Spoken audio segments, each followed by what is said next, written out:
Just ask you, I don't know why. Okay. Hit it. Alright, this is John Amato with Crooks and Liars, and right here I'm with the main man, Sam Seder. Sam, what's bringing you to the DNC?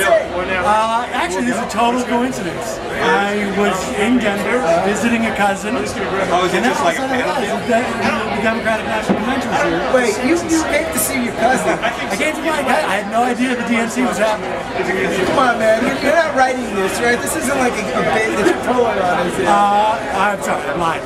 No, I'm here. I'm blogging for AirAmerica.com, and Mark Maron and I are doing a little video cast show where I'm here at the big tent and he's in his kitchen, but we've had technological problems. Well, you know, it's not easy to all streaming and getting it down to that. There's a lot of bandwidth issues, power issues here, but apparently you figured it out. Well, you know, you have to, being a New Yorker, I know how to get things done. But anyway, well, listen, we're at the big tent. This is the coast, and it's kind of cool. We're meeting a lot of online friends, a lot of buddies we don't see all the time. Sam and I, we talk, we've done tons of. This is the first time I think I've seen you in the flesh. First time we're meeting, that's what's cool about coming to the convention. So, but quickly, let's talk a few topics. What do you think about the Biden pick?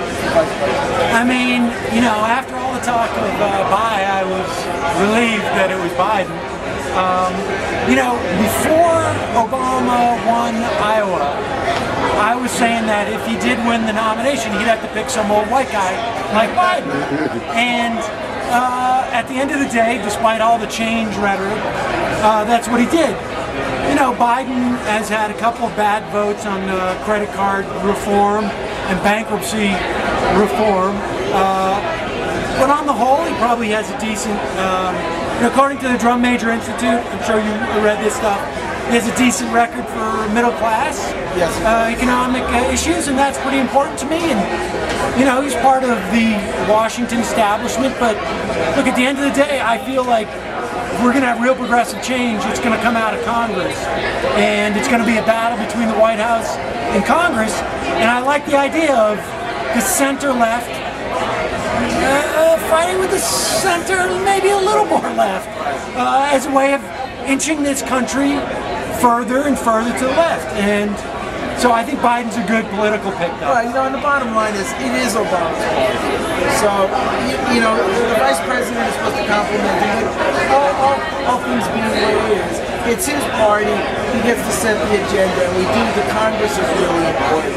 I mean, I find it interesting, like, even after the primary for weeks, the media never, they have this Clinton derangement syndrome. It's just, whether you like them or hate them, as a media critic, it's wild because they never let it die. They need this controversy within the party because they want to split it. And at this convention, that's one of their main goals, is to try to have that tension. You don't need, if you broadened out that media critic to just cultural critic, see, they're just creating drama. That's all it is. It is. I mean, this is the way you sell a story, is you need to have drama. And this is the drama here. Supposedly, there's going to be this massive eruption, and the Pumas, all three of them, who are actually Republicans, are going to, probably aren't credentialed here, are going to come in and they're going to, light themselves on fire, and they're going to, pour kerosene on, and Clinton's going to write up. None of that shit's going to happen. None of it. None of it. And, this is simply part of the media looking for a story. And frankly, I think it's some people who are probably feeling themselves on the outs. There are people who lost. There's a winner and there's a loser, and there's a whole concentric series of circles around those people who are pissed about it.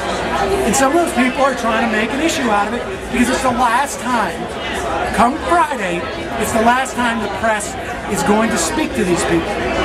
I mean, honestly, when is someone going to go and ask Howard Wolfson's opinion on anything now?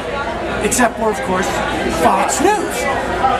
I hear you, brother. Well, listen, we got a lot to do, so I just wanted to say hi. Thanks a lot for joining us, Crooks and Liars. Great to meet you in person, and I love Crooks and Liars. This is the main man, Sam Seder. Back at you.